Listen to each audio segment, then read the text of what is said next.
En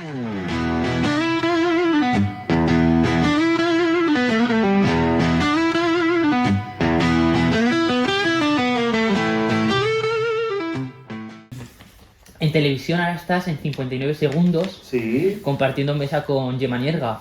sí, ¿Qué tal? Hace poco fue abuso infantil, si no me... sí. Acoso infantil. Bullying, sí. Con un personaje que no me acuerdo ahora mismo cuál era. ¿Quién fue a dar su testimonio ahora mismo? Pues Vanessa Romero, el primo de Zumosol, Sí. el padre de una niña que se suicidó, y una profesora que trabaja mucho con bullying en las escuelas, sí. A ver, yo soy de 59 segundos sobre todo porque está Gemma, que es un espacio seguro y es una amiga con la que yo trabajé en el Hoy por Hoy hace muchos años y con la que me siento a gusto y porque es la 2 de televisión española y me parece un buen espacio donde plantear mis opiniones sobre asuntos. Me parece un buen sitio donde estar. Hablas en Mansos, sacaste la serie Mansos y luego, intentaste producir Mansos 2. Maricón perdido, sí. Sí, Maricón Perdido, sí. Sí. Maricón Perdido 2. No conseguiste producirla. No, pero no me rindo. ¿Tú crees que se debió al discurso que diste en los Goyas, si no me equivoco? En los Ondas. En los Ondas. No, se debió a que hubo un cambio en las plataformas y de pronto la euforia y las ganas de arriesgar desaparecieron para algo mucho más convencional y mainstream. Y sentí que, bueno, que yo con Maricón Perdido había sido un error del sistema donde me había colado yo, pero que tengo que volver a esperar a que haya una rendija donde volveré a colar, pero no tengo prisa. Soy muy paciente. La serie se construye bajo la pérdida de un objeto importante dentro de una sauna, ¿no? Sí, en el episodio 4, sí. Y se supone que es tu vida más o menos porque tú le das voz en algunas facetas. Sí. ¿Tú en algunos momentos te sientes identificado o totalmente...? Sí, o sea, me siento muy identificado sobre todo con las preguntas que se hace el personaje, ¿no? Sobre el cuerpo, sobre el poder, sobre el dinero, sobre las relaciones humanas, sobre cómo nos aferramos a lo material cuando naufragamos en lo emocional. Sí, yo hace 15 años que saqué Mansos, la novela, y sigo sintiéndome reflejado ahí y me sigue representando. Cuando sacas la Manso, muchos actores han vuelto ahora a trabajar con los Javis. Sí. ¿Tú crees que esa puede ser otra nueva vía de producción? Así. No lo sé, yo creo que tenemos universos diferentes y formas de narrar distintas, pero no lo descarto. Vale. Para ti me resulta importante la definición de hogar, ¿no? Y la construcción de uno. Sí. ¿Tú cómo has conseguido construir un hogar o si crees que lo has conseguido construir? Sí, lo he construido pues gracias a mi marido, gracias a los amigos, a las amigas, a las amigues y pensando en la importancia del encuentro, del tú a tú, de la generosidad, de compartir y al final un hogar también es un sitio al que la gente sabe que puede venir a refugiarse. Tú hablas que tienes la suerte de que te paguen por opinar. Sí. ¿Crees que es una suerte o una maldición de alguna forma? Es una suerte. Es una suerte y de hecho cuando analizas todo el odio que hay en redes sociales, te das cuenta de que mucho de ese odio tiene que ver con que la gente siente que su voz no se escucha.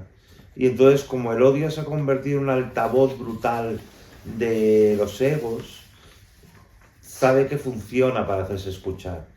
Pero creo que toda la porquería, más allá de los bots o de mensajes brutales fascistas, todo el odio o la rabia que hay en redes tiene que ver con que no hemos sabido gestionar una democracia en la que la gente sienta que se le escuche.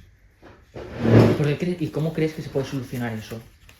Pues creando espacios comunitarios donde hablemos y nos escuchemos.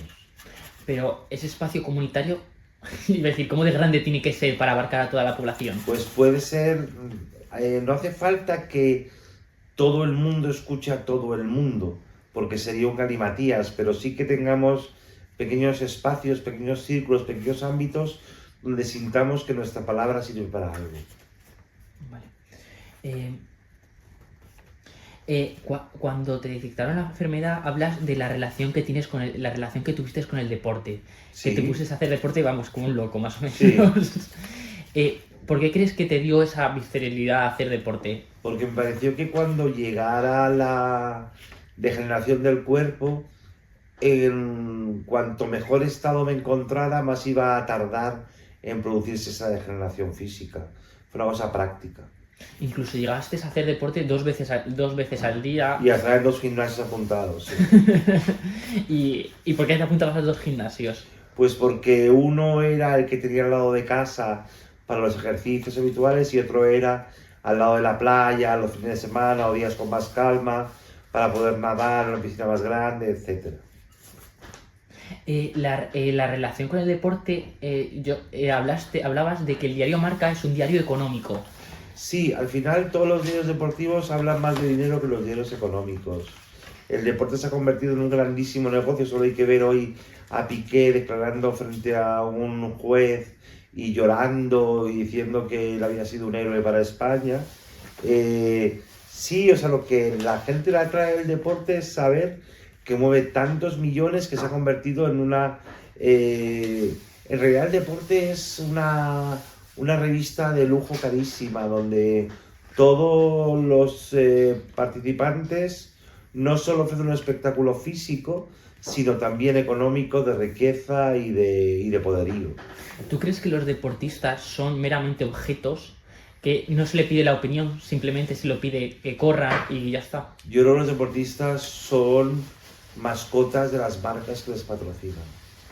Y porque hablabas de que igual que no hay deportistas que se denominen comunistas, ni socialistas, ni liberales, por ejemplo, que los deportistas no opinan de nada, y si opinan es en el retiro.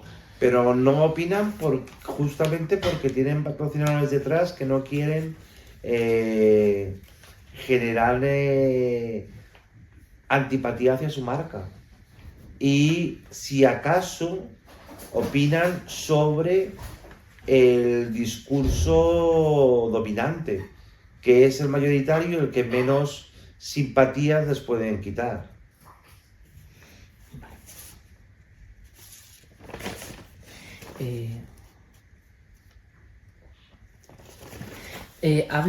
Hablas mucho de la prensa del corazón, la prensa rosa. Sí. Y dices que el hola es el BOE de ella. Sí. Pero también detectas algunos puntos fallidos en ese BOE, ¿no? ¿Cuáles son esos puntos? Bueno, básicamente no son fallidos para ellos, son fallidos para la construcción de un mundo mejor. Es decir, tiene que ver con el clasismo, con lo aspiracional, con los modelos machistas que también se ofrecen. Tiene que ver con lo institucional como algo a desear. Entonces, en ese sentido, creo que tienen un componente aparentemente inocente, pero que no lo es. Es decir, si dejáramos de entender que la prensa del corazón es frívolo, sino que en realidad está marcando ideología, sería mucho menos peligrosa porque iríamos prevenidos. El problema es llegar a ella pensando que es algo inocuo y no lo es. Tú dices que todos los aspectos de la vida, más o menos, tienen ideología. Todo, sí. ¿Y por qué crees eso y cómo? Bueno, no vamos a decir cómo vamos a quitar la ideología, porque la ideología no es mala. No. Pero ¿cómo podemos conseguir que la ideología algunos hechos en la vida no enfrenten a la sociedad por ideologías? Mira, es que yo creo que la ideología, lo que tenemos que entender es que está en todas partes y que no nos podemos enfrentar a ella de manera inocente. O sea, hay medios de comunicación que perpetúan la ideología dominante, Hay obras de arte que también lo hacen, también otras que se enfrentan. Y no creo que haya que quitarla, pero sí tenemos que dedicarle el tiempo y la energía e inteligencia suficiente para detectar que eso está ahí y que no nos la cuelen. Básicamente es eso, no pensar que lo normal no tiene ideología, porque lo normal no es más que ideología dominante muy potente y que además pretende perpetuarla. Y está bien que queramos avanzar, pero está bien que cuando nos lo quieren impedir con una ideología que nos empuja al conformismo o a la agresividad frente a los cambios, que sepamos que eso está ahí. Y otra cosa es la posición que queramos tomar, pero que al menos sepamos que eso está ahí. Vale, ¿quieres tomarte el café? No, luego más tarde, no te preocupes. Ah, vale, digo por si Tranquilo. acaso. Hablas también de que, por ejemplo, el Hola era el BOE, mientras que Lecturas ha conseguido convertirse en la parte telecinquera de las revistas. Sí, han entendido muy bien ese otro nicho. Pero claro, eso más que ideología tiene que ver con nichos de mercado, con encontrar cuál es tu lugar y tu público. Pero eso no hace que... O sea, también lo telecinquero, lo televisivo tiene muchísimo de ideología chunga. Y creo que también hay que analizarlo. Y no creo que quitar esa ideología chunga vaya a hacerlo todo más aburrido, simplemente exige un poco más de dedicación y de reflexión sobre eso. Nada más volvemos a lo de antes, si hubiera menos precariedad, habría más tiempo para pensar y para plantear las cosas de un modo en el que podamos poco a poco empezar a ampliar la óptica de las cosas que contamos.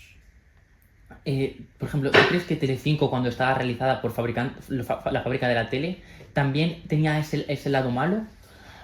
Claro, porque tenía el lado de la prisa y de los resultones.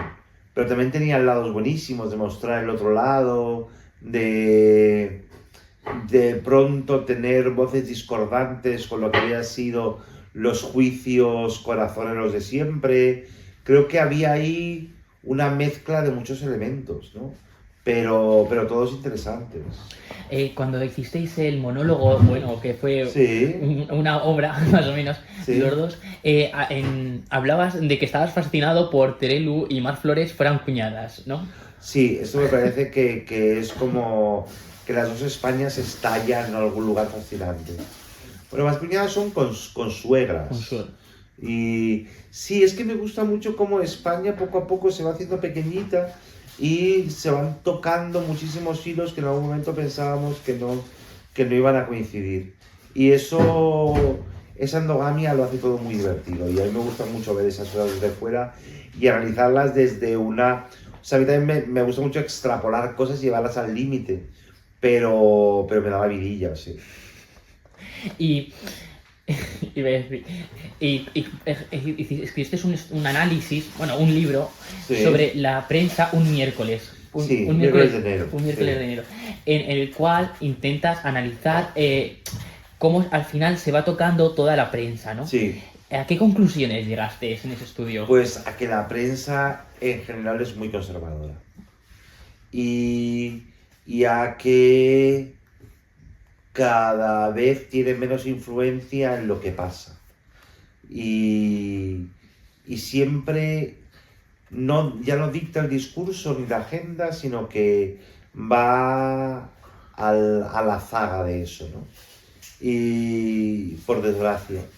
Pero me parece que es un factor fundamental. O sea, yo ahora sobre todo soy un consumidor de radio y de prensa digital y cada vez necesito más ese punto de vista reposado de un periodismo que tenga tiempo para reflexionar. ¿Y cuáles son esos puntos seguros a los que acudes para informarte?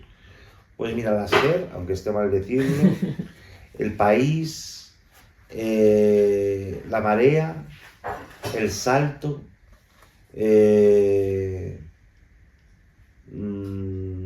hay un canal alemán en castellano, ¿cómo se llama, Mauro? La Deutsche Welle.